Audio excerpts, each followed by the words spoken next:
5 mistakes I did during my first half Ironman. Hi, welcome back to Miss Runs the World. I'm Veri, and today I'm telling you all about my 5 major mistakes of my first half Ironman.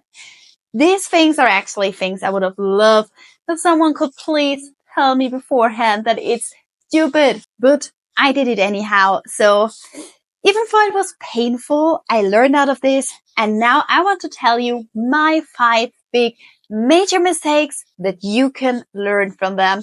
So let's go into the lessons learned. First of all, my first mistake, and this was just so random.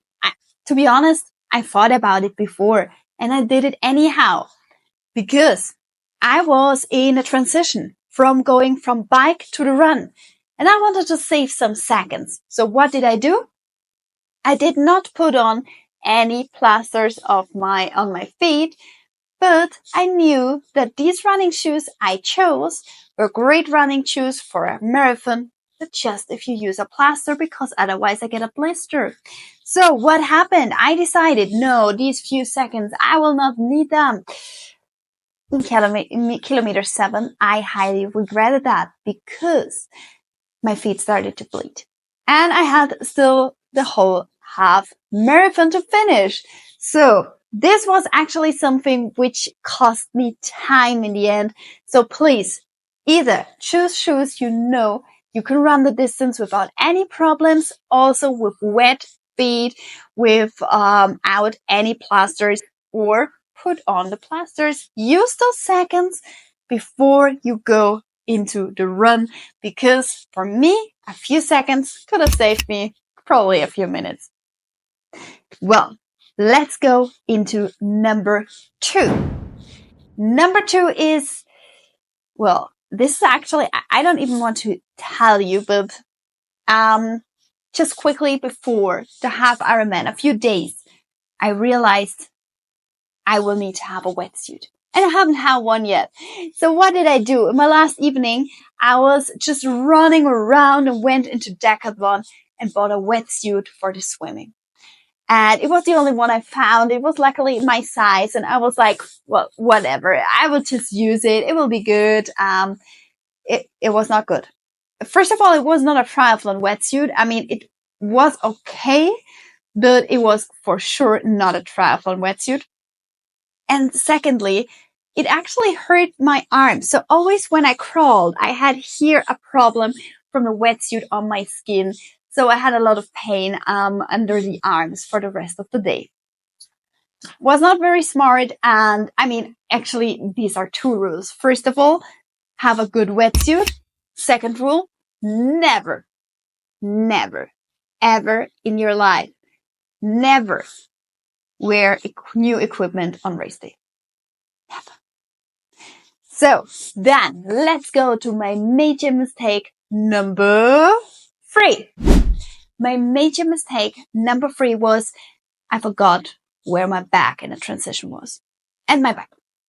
So I was so confused that I was just running around like a headless chicken and tried to find my stuff. And this cost me actually very, very precious minutes. So this is a hack for you. When you go to the transition area the day before or in the morning, look at your surroundings. This is a total game changer. So you stand there, put there their bag or your bike, and then you have a look. Is there a house? Is there a tree? Is there a bus stop? Is there anything you will see when you come there? Because it will be a mess. It will be completely stressful in the situation. So just run to the place you remember. Is there a McDonald's sign directly next to it? Then you run to the sign, and from this sign, you start orientating yourself for your bag. This will be a game changer, and I would have loved to do that because I did not do it, and it was very, very, very painful. Just run around and don't find your transition bag. So let's go into learning number 4. When we're already talking about transitions, I did not practice transitions.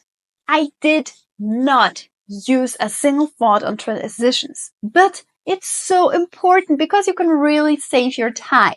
So I was just putting everything in a bag, how I thought I could use it. And then I just opened it and in the end, I was just having a lot of stuff with me and had to figure out what I use now for the next discipline.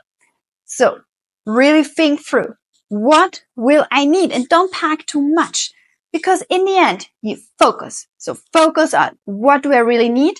In which time do I need it? So the first thing you grab when you go into the bag shall be XY. So really, really, really think about that. It's logistics and it's a preparation that will in the end help you. And now let's go to the major mistake number 5. And this was just, to be honest, I could have avoided that by just Googling. So I wanted to go in my first middle discipline. So was my first half Ironman. And I thought, well, Marbella, that sounds great. So coastal, it's nice, it has beach, it's a vibe, it has an atmosphere, let's go there. So I signed up, and a few weeks before, a friend asked me, how is the bike route there? Because aren't there some mountains? I was like, let's have a look. I apparently decided for one of the hardest half Ironmans in this area because, yes, the bike course has 1,400 height meters. So for someone who is a completely newbie, I had to swim first in the open water. So in the ocean, because there also exist other triathlons, like, for example, in a lake or in a river. Some even are maybe with the current down. No, I decided to go directly from a first one into open water. Then I decided when I want to bike 90 kilometers, well, I would really appreciate some height meters apparently. So 1,400 height meters I got. Great. For the one who is always the slowest on the bike. And then for the run, this was actually pretty. It was a lot around the beach, so very flat, very nice. But this is actually one thing I really, really, really would suggest you. If you're looking right now where you could sign up, first look at the route. Is there a mountain and you're a bad biker? Don't do it. Is it the open water swim and you never swim open water and you hate the ocean? Don't do it. And if you like running in flat and there is a hilly course, or as well, you are really struggling with a lot of heat and maybe it's like in south of Spain, then don't do it. So really think that through. Don't make your life harder than it is, because a triathlon is hard. A middle distance is hard. A long distance is super, super, super, super hard. So the distance will be the same, but the course itself can vary. And height meters are very, very important. So these were like my 5 major mistakes from my first half Ironman. And I would have avoided these mistakes. Besides, I think the course, because to be honest, in Marbella, in the end, it was pretty, very, very nice. So learn from my mistakes and have a lot of fun and do not the same mistakes that I did. Bye bye. See ya.